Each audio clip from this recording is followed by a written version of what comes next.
Hello, here we are, and I am thinking today about common patterns. I thought I would share some common things that I've seen in myself and in the clients that I work with that hold us back when it comes to our business. Now, do you know the amazing quote from the lovely Carl Jung? Until you make the unconscious conscious, it will rule your life and you will call it fate.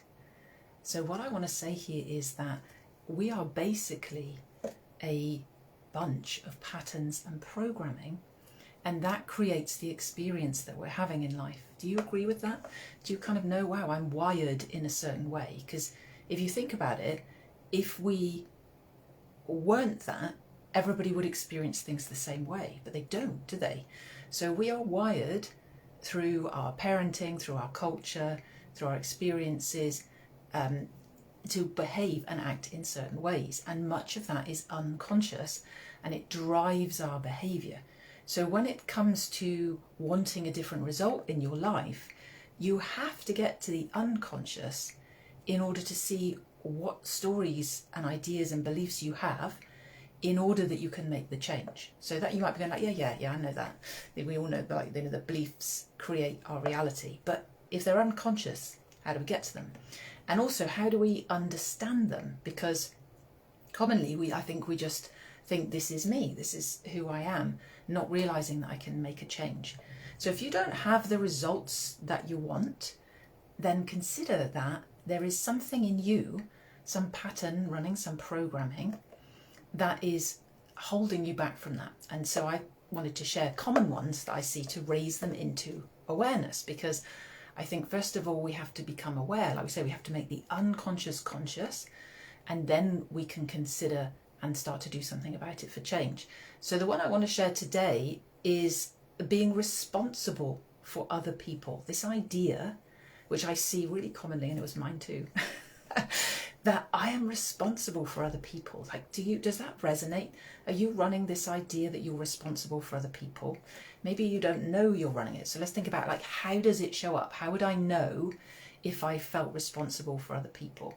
And when we put it into context of business, particularly when we're talking about selling our own services, so as, you know, coaches, consultants, trainers, that kind of thing, where it's you showing up, it can be debilitating if you are running this pattern of being responsible for other people, because it feels like all the weight is on your shoulders for someone to get the transformational change, and that you are fully responsible for it. And if they don't get it, then you feel terrible and you feel really bad, and it holds you back. It stops you from going really, really, really big and playing a big game and really going for it. It's incredible, right? So what I want to share is that everything is a self-image, that we have these images of ourselves, and then that is the patterning that we play out.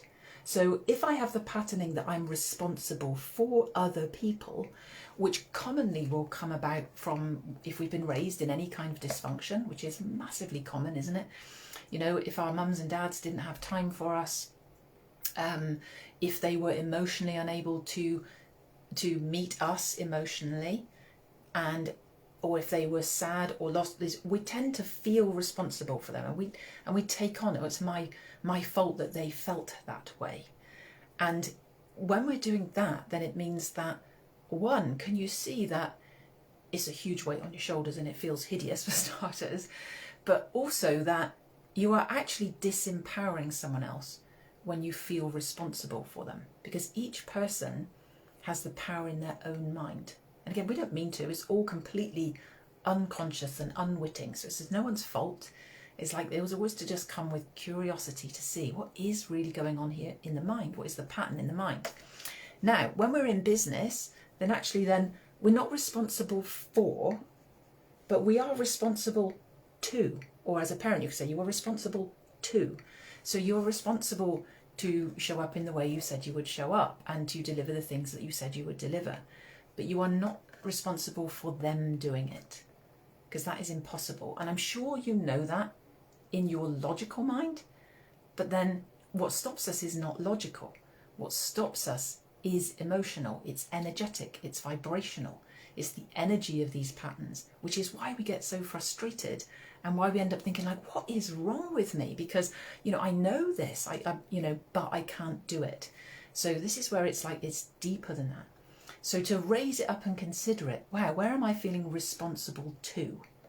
And that then we can begin to start to release ourselves from that by allowing the energy and the emotion around it to be released, and to choose newly, I am not responsible for anyone else. I am responsible to other people for the things I say I'll do, but I am not responsible for them. So I hope that helps. Let me know in the comments. Give me a heart if that was helpful. And let me know anything else, put in the comments that you're challenged with or you see coming up for yourself. Let's debunk some of these things. Let's raise the unconscious into the conscious, because it really is, the inner game does come first. The world works from the inside out, and we need to become enlightened around our inner game so that then we can have fun playing the game of life from a free space, rather than being driven by our emotions, which I was so driven by my emotions, and it was so limiting and debilitating and frustrating, feeling held back. So again, let me know if that resonates with you in the comments. I hope that was helpful. I look forward to checking in with you again soon. And yeah, have an awesome day, evening, night, whatever time of day it is with you. Loads of love. Bye for now.